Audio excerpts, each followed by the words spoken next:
Good afternoon, everybody. It's Friday. All right, we made it. I just got finished watching one of the most incredible TED Talks that has launched, and it is from the OpenAI team and Greg Brockman.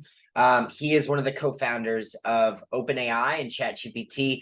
He gave an incredible TED Talk presentation. I'm going to throw it up here in the corner so you can pause this video if you have not yet seen it and go watch it. It's definitely worth your time. What Greg does is he dives into some of the nuances about ChatGPT. He showcases what we're going to have access to in a little bit with some of the browsing meets the plugins features with ChatGPT 4. And then he really talks about some cool things.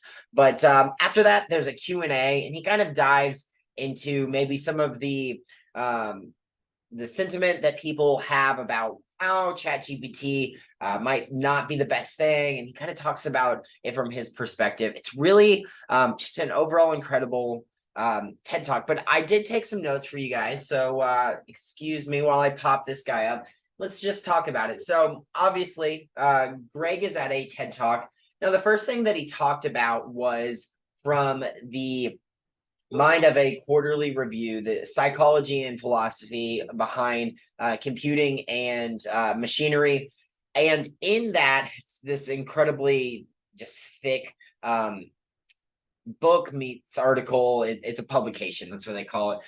There's something called the Turing test. And inside of it, it talks about how we can train technology. And so what Greg shared was just like you would teach a child, by showing them a process, and then as they kind of fumble through that process, you help guide them where they might have done that process wrong. That's kind of how you do that, and that's exactly what they did with ChatGPT. So basically, they showed ChatGPT the entire internet, the snapshot that we have up in 2021. And so if you ever wondered why data on ChatGPT only goes up to 2021, that's actually why. It's because that's what they showed it to train it.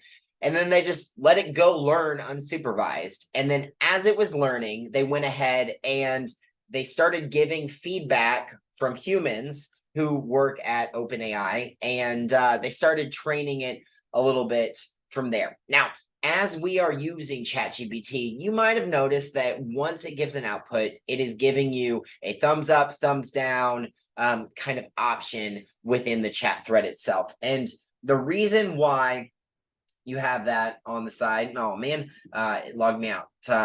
Let's just jump over into one of my older chats. So thumbs up and thumbs down right here. So that is actually going to allow you guys to give feedback. And if you give a thumbs down, what it's going to do, it's going to flag that content, and it's going to push it over to the OpenAI team to start learning about how they can train it better. So what OpenAI is hoping to do with that is give you guys some kind of fine-tuning power within the system to make things better. And I know that the running joke for years was when Microsoft would crash, you would send an error report, and nothing ever happened with that. Well, it would appear that with ChatGPT, they're actually using that to help kind of refine and make sure that ChatGPT is giving some good information. Now, the reason that they talked about doing that, the reason Greg talked about that, was because at some point they really need to focus on getting really high quality output or feedback. And the big question is, how do you do that? And so their ability to ask ChatGPT to do some really big things is kind of hinged upon them being able to train it to do things accurately. And he multiple times in this stated how just terribly inaccurate ChatGPT is. So it's coming from the founder himself, the co-founder, and that's something that I just think we need to be aware of. But I think it's very interesting to kind of think about. He showcases that, verify if things are true. You can also ask ChatGPT to basically fact check itself. And when you do that, I think I've shown you guys that on some other videos. I've sought clarity on why it chose to give me a specific response. But when it does that, what really cool thing happens is it's going to give you out its logical reasoning and provide its almost thought about it. So you can kind of go through it. Now, Greg said, this is a pretty tedious process. It could be done by yourself, but man, you have to spend time thinking about it or searching the internet. And that kind of defeats the purpose of speeding things up in ChatGPT. And especially over here at Workflow Secrets, so we're always sharing with you guys as real estate agents, how can you utilize and leverage ChatGPT to speed up your business? So if it's actually slowing you down because you have to verify that everything's right, it's not doing its job. So Greg basically stated that when you get highly tuned, highly quality feedback, and you can start taking away that tediousness from people, then we get access to more fun things. And this is something that I love to share about, because I truly believe that as ChatGPT, as AI integrates into society, yes, there are going to be some jobs that are lost, but we're going to have access to so many more jobs. And I just think that it is going to make our jobs more fun, because now as real estate agents, we get to focus on working with customers and providing that quality, world-class client experience. And just overall makes life much better for us by making sure that we don't have to do that slow and methodical and quantitative processing, because that's exactly what ChatGPT is there for. So really cool idea. It can leverage ChatGPT 4's access to browsing, and it can basically verify what all of that is. Now, the other thing that that Greg talked about is he believes that as AI develops, what we are going to start to see is this multi-step collaboration between humans and AI. And it's kind of exactly what we're doing right now. We are leveraging ChatGPT in our businesses to create better things. Now, those things that we create are making our overall time building much quicker. And because we're not spending as much time building, we can now focus on creativity and creating better content. We can focus on how we can serve our customers better, and all of these things that we preach over here at Workflow Secrets. And that's exactly how you as a real estate agent are gonna be successful, by using ChatGPT. So I loved hearing that from his voice, and it kind of reaffirms. Now, he did dive into an example through spreadsheets. And first off, he goes, man, spreadsheets really haven't changed over the last 25 years. And so he showcased how ChatGPT can take spreadsheet data and kind of reanalyze it and think of it in different ways. So what ChatGPT was doing was it was inferring what some of the columns meant that didn't necessarily have defined subsets. And so what that means is basically, when we as humans were looking at the spreadsheet, we'd have to go, man, what does that mean? And then we'd have to decide, oh, that's their birthdays. Well, ChatGPT goes, oh, I bet you that's their birthdays. Those all look like different dates, and they're associated with people who have names. That makes sense. Oh, it also ties to their age. Cool. So like I said, things that we don't normally think to associate, it just instantly does that. I think that's really cool. And then it gives that depth of understanding to all that data. So once he did that, he had it do some exploration through building of graphs. And he basically put out a prompt. I didn't quite grab the screenshot in time, but he put out a prompt that was pretty generic. And it was something along the lines of, based on the spreadsheet data, generate some graphs to showcase the data. And then he said, it's cool because it doesn't necessarily know what I want. And so now it's going to try to figure out what are some of the best ways that I could showcase some of this. Now, it all got pushed into Python, and he did some computer programmer magic and made it into graphs. So don't ask me. But it was really cool because at first, it didn't give him the right results. And I did grab this screenshot because it's a humble reminder that sometimes when I'm talking in chat with ChatGPT, I'm very calculated and precise. And he seems very conversational, which is exactly what it's supposed to be. And so he goes, wait, that's not fair. 2023 isn't over. And it was in regards to it guessing on some 2023 data that skewed one of the graphs. And so then he asks it. But I just thought it was funny because I always like to thank ChatGPT or say that's a great job. But he took it to another level of like, how do we correct it? How do we pivot it?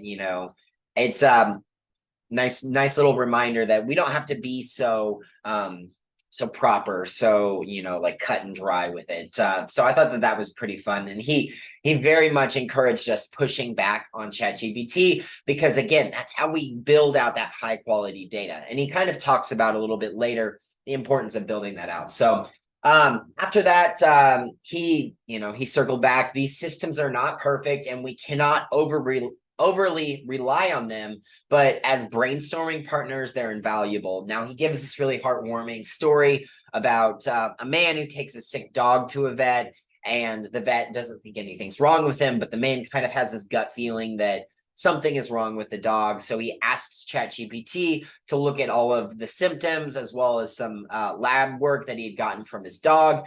And ChatGPT was like, hey, man, I am not a veterinarian. You should talk to a real veterinarian.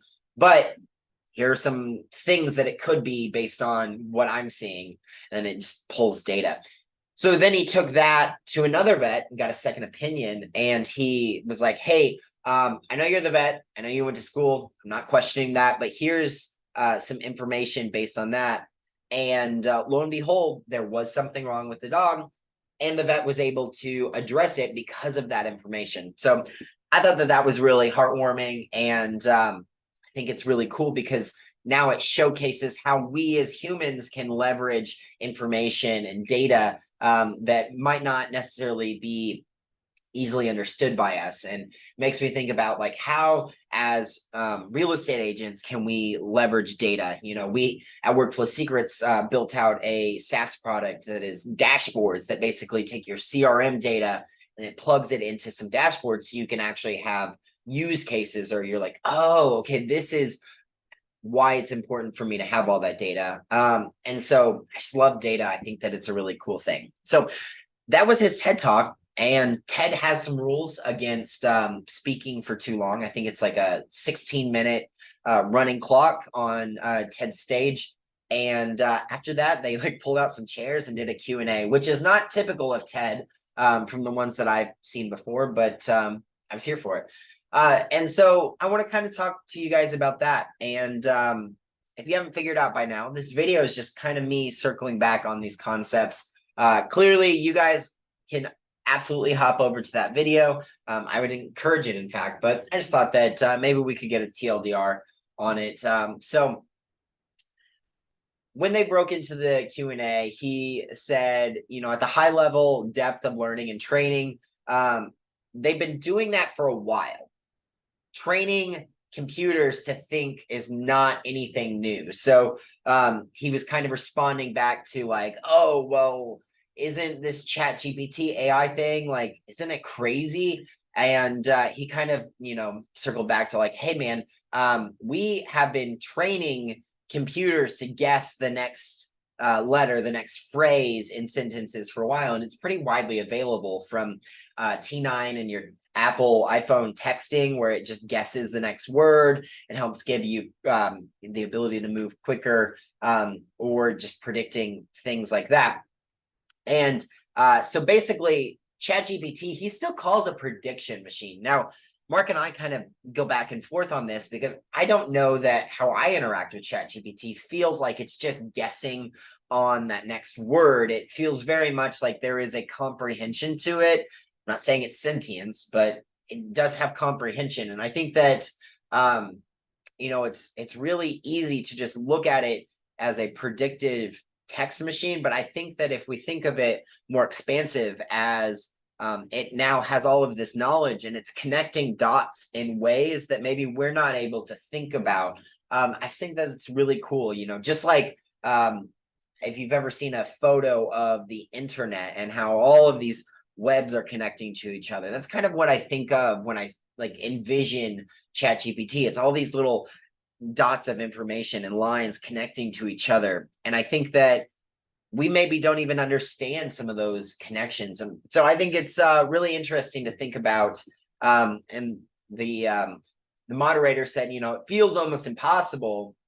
And Greg said, as you grow a thing over time, other things emerge. So the example he used was like, as you build a city, infrastructure emerges, roads emerge, people emerge, and just interesting that things that you may not think about come out of nowhere. After that, they dive into the fact that it's learning things that they didn't realize it was going to learn when they were first thinking about it. They figured that they could pretty easily predict, like, oh man, I noticed that it has been studying a lot of this topic that's available on the internet. I bet you it'll learn how to do the field or discipline that's associated with this topic. But it's actually learning all these crazy things that they're like, oh, interesting. So the example he gave there was in engineering. There are apparently times when errors of code are just more likely than not. And so ChatGPT has been able to spot things like that as it's learning. It's like, oh yeah, it's probably going to error out right there because of this. And it's a really interesting case study that he kind of shared. So I thought that was really cool. He said, yet it's still capable of surprising you. Now, after that, he kind of pivoted into OpenAI, the company, and he was addressing how they went from a nonprofit to a for-profit business. Now, I was watching a podcast the other day, and Mark and I in our webinar spoke to how they started out as a nonprofit and they moved to a for business. And it was a really interesting model. That webinar that I was watching the other day, it was actually a podcast. The podcast I was watching the other day, they were talking about the transition. And essentially, when Elon Musk pulled funding from OpenAI because he was leery of just AI in general, they all of a sudden lost trillions or billions of dollars in funding, and they didn't know what to do. So now as a company, they're forced with, do we just like roll over and go bankrupt, or do we find a different way? So now they have to create revenue and they have to generate money. And how many other fundraising opportunities are there out there from people who are willing to give that kind of money? So that is kind of why they shifted to a for-profit business. Now, I've got lots of family who live in nonprofit. I have a master's degree in marketing, but I did have to take a couple nonprofit organization classes. So it totally makes sense to me. Seems valid, probably less sketchy than I thought it would have been for the nuances of like, oh, that's weird that you went nonprofit to for-profit. That's like kind of the dark side of capitalism, but it's not really what I got when I learned that. So just an interesting take worth sharing. But as he was talking, he said, the kind of core value that we have over here at OpenAI is let reality hit you in the face, which I personally think is just so funny. And he said that you have to push the limits of something to see what it can do.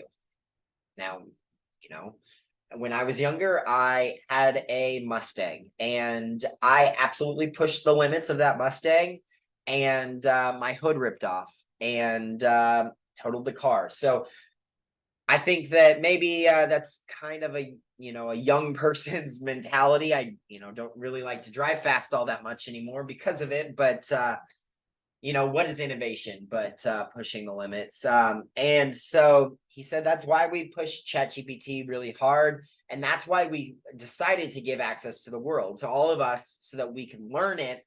And he said that it makes the case for speed. Not pushing too fast can cause issues as well. So when you think about something like this, you have to be careful, because if you build something and you don't slowly trickle it out, eventually you like flip on the switch and it's too powerful for society, versus giving them little bits and letting them learn and figure it out. Just we've been doing for the last several months. I feel like every day I'm learning something new about ChatGPT. Hopefully I've been able to share some really powerful nuggets with you that you've been able to learn and apply to your real estate business. And, that's ultimately the goal. But the last sentiment that he gave was, he said, I don't really know if anyone, let alone me, could, sit there and build a plan that is a safe way to make a perfect product before they launch, and as a business builder, I get that, like everyone's going to scream for something to be as safe as possible. That's just what society likes to do. But there's no such thing as perfectly safe. This is why kids jump off swing sets. This is why, people go to martial arts studios. There's a need for us to understand risk and stare it down in the face so that we can accept it and learn to overcome it. And I believe that so wholeheartedly. And I think that you have to be leery of risk, but you can't run away from it. You can't bubble wrap your kids. You can't put them in bubble suits. It's just never going to make a strong society. What's the turn of phrase? Weak men make weak societies make strong men make strong societies make weak men, or something like that. And he said, so we decided to push it out there and let it hit us in the face and work as hard as possible to fix it as it does hit you in the face, so that it doesn't hit you in the face as much. And then he said, let society adjust before it's way too powerful. I think that that's pretty advantageous.